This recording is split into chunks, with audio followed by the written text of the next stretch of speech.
बिस्मिल्लाहिर्रहमानिर्रहीम। अस्सलामुअलैकुम व्यूअर्स। आज मैं आपको एक ऐसी जंग के बारे में बताऊंगी जिससे खालिद बिन वलीद जैसे बेमिसाल जंगजू भी 1 साल तक ना जीत सके।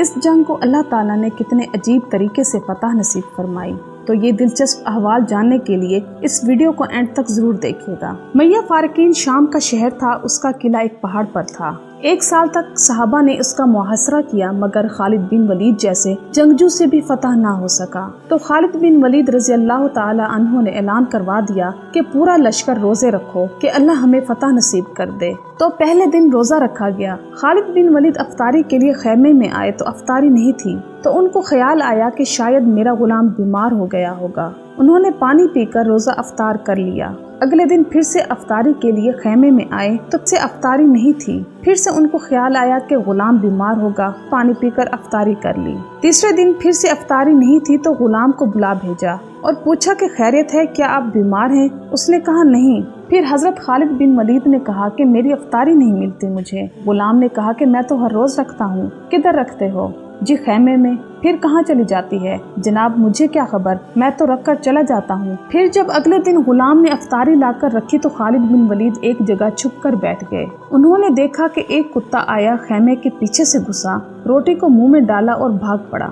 खालिद बिन वलीद फरमाने लगे कि इसके पीछे कुछ राज है। ये कहकर उन्होंने कुत्ते के पीछे दौड़ लगा दी। अब कुत्ता आगे आगे और वो पीछे पीछे। अब कुत्ता एक पानी वाली नदी में घुसा तो वो भी घुस गए। आगे एक छोटा सा सुराख था, वो कुत्ता उसमें घुस गया। हजरत खालिद बिन वलीद लंबे कद और पतले से जिस्म के मालिक थे, मगर वो ऐसी चट्टान थे जिन्होंने पहाड़ को रास्ते से हटा दिया, कि जिनको सैफुल्लाह का लक़ब दिया गया, यानी अल्लाह की तलवार। इस वाक़े को आगे बढ़ाने से पहले मैं आपको ये बता दूं कि खालिद बिन वलीद कौन थे और इस जंग के पेश आने की क्या वजह थी। खालिद इब्ने वलीद को अल्लाह ताला ने मुशरिकीन अरब से उठाकर रोमन और पर्शियन एम्पायर पर दे मारा। बड़ी एक्स्ट्रा ऑर्डिनरी शख्सियत थे। नबी सल्लल्लाहु अलैहि वसल्लम के ऐलान नबुव्वत के बाद 19 साल तक काफिर रहे, मगर इनके इस्लाम का दुरानिया तकरीबन 11 साल रहा। 45 साल से भी कम उम्र में इन्होंने वफात पाई, मगर इन 11 सालों में इन्होंने पिछले कुफर के तमाम सालों का अजाला कर दिया। ग़ज़वा मोता के मौके पर नबी अलैहिस्सलाम ने रोमन एम्पायर की तरफ अपना एक एलची रवाना किया था,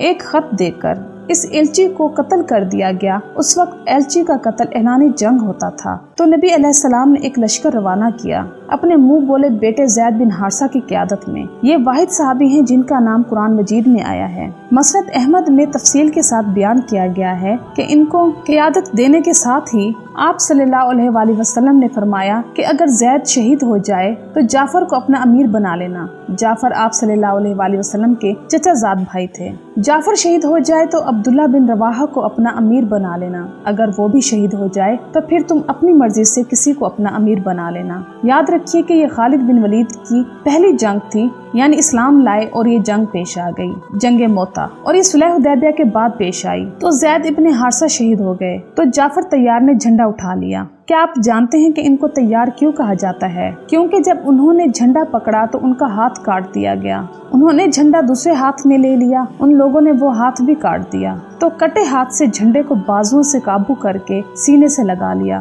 तो उन जालिमों ने उनके बाजू भी काट दिए तो झंडा गिर गया। अल्लाह के नबी मस्जिद नबवी में बैठे हुए थे और फरमा रहे थे कि ज़ैद आगे बढ़ रहा है और वो कताल कर रहा है। मेरा ज़ैद अब शहीद हो गया और अब वो जन्नत में चला गया। फिर आप सल्लल्लाहु अलैहि वसल्लम ने फरमाया अब झंडा जाफ़र ने उठाया है। हज़रत जाफ़र आप सल्लल्लाहु अलैहि वसल्लम के लाडले सहाबी थे। फरमाया और वो आगे बढ़ रहा है, उसके दोनों हाथ कट गए हैं, अब वो गिर गया है और जन्नत में चला गया है। उसके कटे हाथों के बदले में अल्लाह ने उसे 2 पर अता कर दिए हैं, जिससे वो जन्नत में उड़ता फिरता है। इसीलिए उनको जाफ़र तैयार कहते हैं। फिर आप सल्लल्लाहु अलैहि वसल्लम ने फरमाया कि अब झंडा अब्दुल्ला बिन रवाहा ने उठाया है, वो आगे बढ़ रहा है और कताल कर रहा है। चंद लम्हों बाद आप सल्लल्लाहु अलैहि वसल्लम ने फरमाया कि अब वो भी गया जन्नत में, झंडा गिर गया, अब कोई उसे उठाने की हिम्मत नहीं रखता। तो साबित बिन अकरम एक अंसारी सहाबी थे, उन्होंने झंडा उठाया और कहा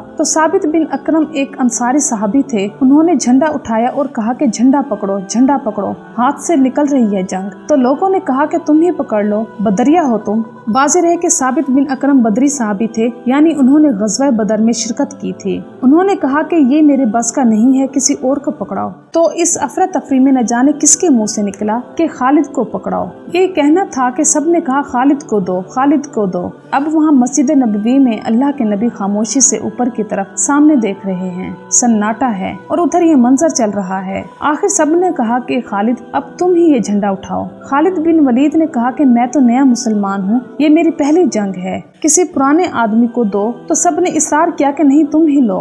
तो खालिद बिन वलीद ने एक हाथ में झंडा पकड़ा और ऐसी जानिसारी के साथ तलवार लहराई कि मेरे नबी ने फरमाया कि अब अल्लाह ने अपनी तलवारों में से एक तलवार को निकाल लिया है। उस दिन उनके हाथ से लड़ते लड़ते 9 तलवारें टूटी और फिर अल्लाह ने उनके हाथों फतह नसीब फरमाई। 3000 के लश्कर ने 1 लाख पर गलबा पाया और इस फतह का रास्ता 1 साल के मुहासरे के बाद अल्लाह ताला ने कितने अजीब तरीके से एक कुत्ते के जरिए दिखाया कि वो कुत्ता उस सुराख में दाखिल हो गया। हजरत खालिद बिन वलीद बहुत दुबले थे तो वो उसके पीछे रेंगते हुए सुरंग में चले गए। चलते गए, आखिरकार ये सुराख किले के अंदर जाकर खुला कि अल्लाह ने रोजे की बरकत से कुत्ते के जरिए रास्ता दिखा दिया। तो हजरत खालिद बिन वलीद ने कहा कि 100 आदमी तैयार हो जाओ जो दुबले पतले हों, आज रात इंशाअल्लाह फतह नसीब होगी। वो सब सुरंग में घुसे तो 88 लोग अंदर जा सके और 12 लोग थोड़े से सेहतमंद थे, वो ना घुस सके। तो 88 आदमियों को लेकर वो उस सुरंग में से रेंगते हुए किले में दाखिल हो गए। उन पर हमला किया और दरवाजा खोल दिया तो अल्लाह ताला ने उन्हें फतह नसीब फरमा दी। तो व्यूअर्स,